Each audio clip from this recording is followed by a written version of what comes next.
मैंने 10 साल पहले कहीं लिखा था फेसबुक पे, तब मैं फेसबुक पे एक्टिव था, अब तो नहीं हूँ, कि अगर मुझे दुनिया के सारे धर्मों को मिला के एक धर्म बनाने का मौका मिल जाए कभी, तो मैं जैन धर्म की एक चीज जरूर उसमें शामिल करूंगा, और वो है उसका क्षमावाणी पर्व। और वो इसलिए करूंगा कि बात आज की नहीं है, बात किसी भी दौर की है, आज की ज्यादा है। हम सब इतने व्यस्त हैं कि हम जिनसे जुड़े हैं, जो नजदीकी लोग हैं, दोस्त हैं, रिश्तेदार हैं, हमें पता भी नहीं चलता कब हमारे मुंह से कुछ ऐसा निकलता है कि उनको बुरा लग जाता है। ये भी हो सकता है कि हमारी नीयत एकदम ठीक रही हो, हमने सोच समझ के ना ही बोला हो, पर किसी खास कॉन्टेक्स्ट में किसी खास व्यक्ति ने मेरी किस बात को किस रूप में लिया, ये तो मुझे नहीं पता। कई बार ऐसा होता है कि मैंने अपनी ओर से कुछ गलत नहीं किया, पर सामने वाला मुझसे नाराज है, मुंह फुला के बैठा है, मुझे पता भी नहीं है। पता हो तो मैं उससे माफी मांग भी लूं, मुझे पता ही नहीं है। वो कहेगा भी नहीं, उसका भी गुरूर है, सम्मान है, आत्मसम्मान है, कैसे कहे, कैसे खुद याद दिलाए कि तुमने एक बार ऐसा कह दिया था तो मैं नाराज हूं। तो जब मैंने सुना कि मेरे मेरे बहुत सारे दोस्त जैन परिवारों से आते हैं, उनमें से एक ने 8-10 साल पहले जब मुझे पहली बार व्हाट्सएप पे भेजा मिच्छामी दुक्कड़म, तो मुझे लगा पता नहीं क्या स्पेलिंग मिस्टेक तो नहीं, क्या लिखा है। और उसके आगे लिखा उसने कि यदि पिछले 1 साल में मुझसे कोई भूल हुई हो, त्रुटि हुई हो, तो मैं उसके लिए माफी चाहता हूँ। मुझे लगा क्या हो गया इसको, सब तो ठीक ही था। तो क्योंकि मेरा बड़ा अच्छा दोस्त है, मैंने कहा जाओ माफ किया। कोई बात नहीं।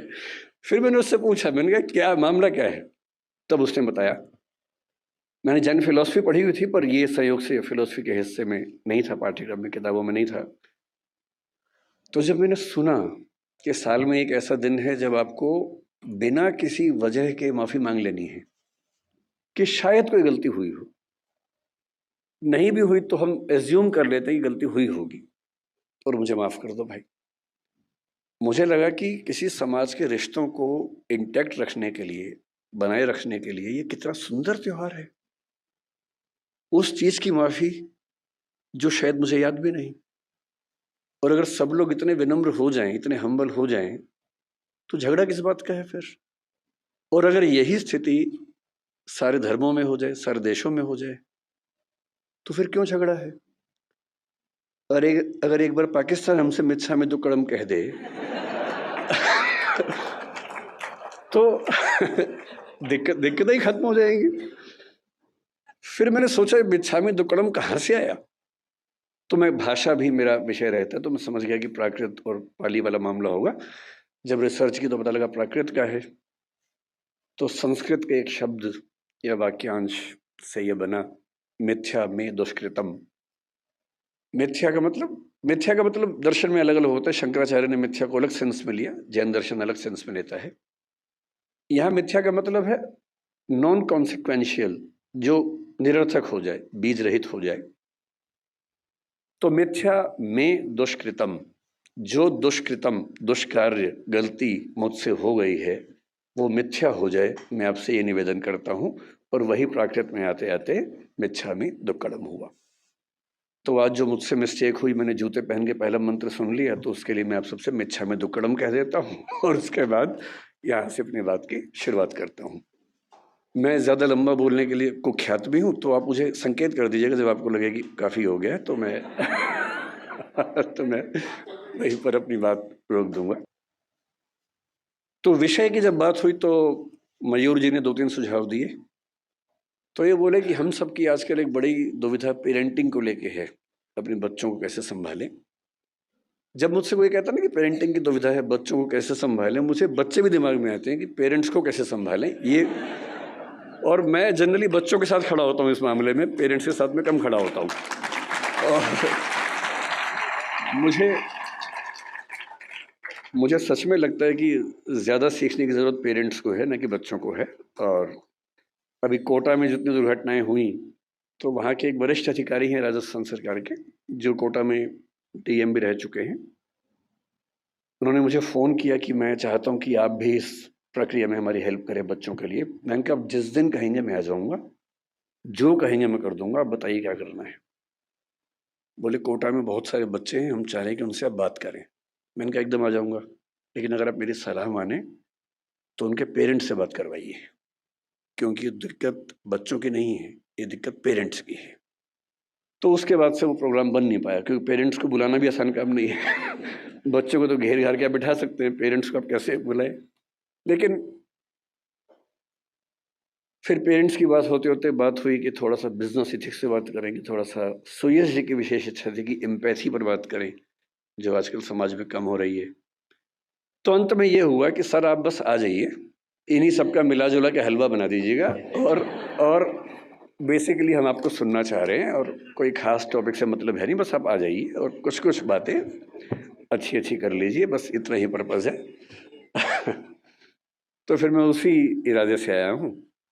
तो मैं शुरुआत पेरेंटिंग से कुछ बातों से करूँगा, उसी में एम्पैथी का जिक्र भी कर लेंगे, थोड़ा सा मौका मिला तो मयूर जी का फेवरेट विषय बिजनेस एथिक्स है, मौका मिलेगा तो उसको भी बीच में डिस्कस कर लेंगे।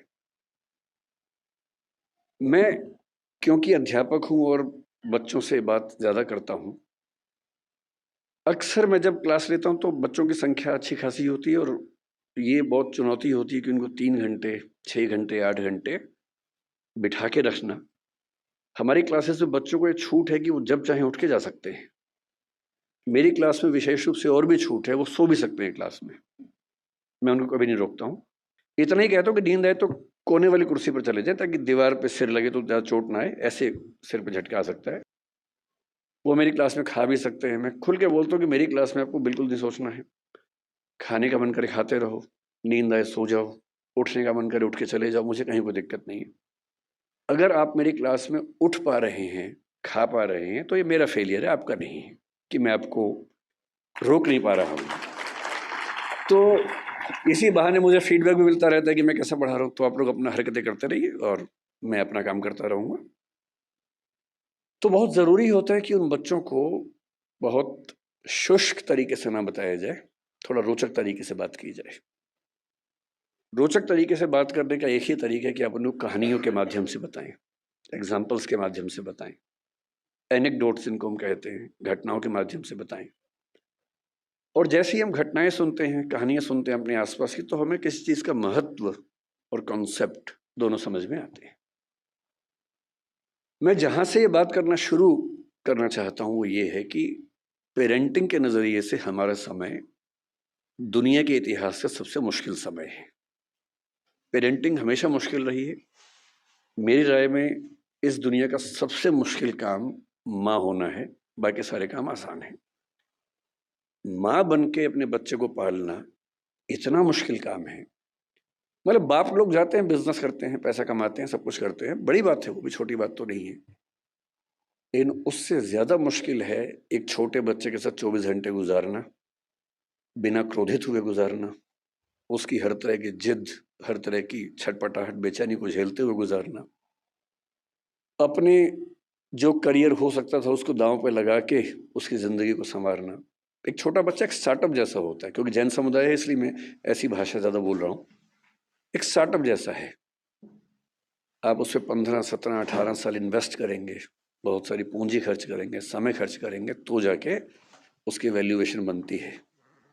और नहीं तो जैसे स्टार्टअप्स फेल होते हैं, 1000 में से एक आधी पास होता है, बहुत सारे स्टार्टअप फेल होते हैं। तो ये परवरिश की दुनिया में भी होता ही है।